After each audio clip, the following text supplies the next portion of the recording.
Today's questioner asks, what is it like to experience burnout at work?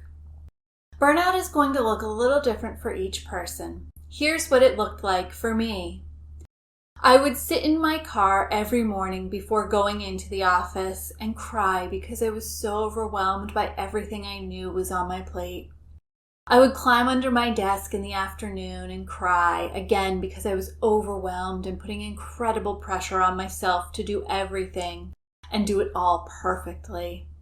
I would get anxious thinking about work projects, even on the weekends, evenings, and any other time I was out of the office.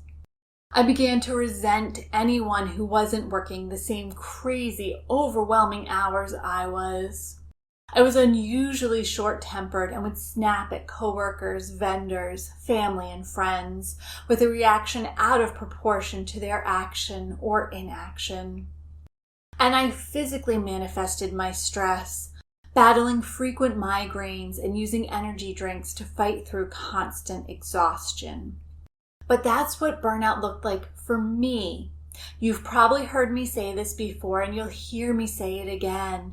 We are not cookie-cutter humans. And because of that, the way burnout manifests will look different for each of us. Here's the thing. You might have noticed from my experience that burnout doesn't just affect us at work. We don't walk out the door and suddenly find ourselves full of energy. Once we're burnt out, it seeps into every aspect of our lives. And while you might be pointing to work as the straw that broke the camel's back, changing jobs won't help you recover from burnout or prevent you from becoming burnt out again.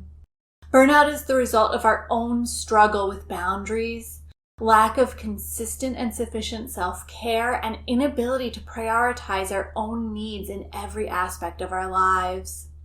I've included a few links in the show notes to blog posts which go into more detail on what burnout looks like and how to avoid it.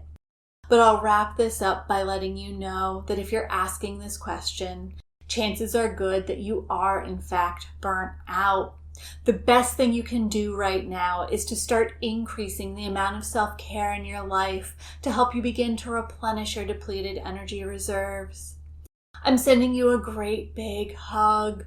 You've got this. I hope you enjoyed this bit of solicited advice.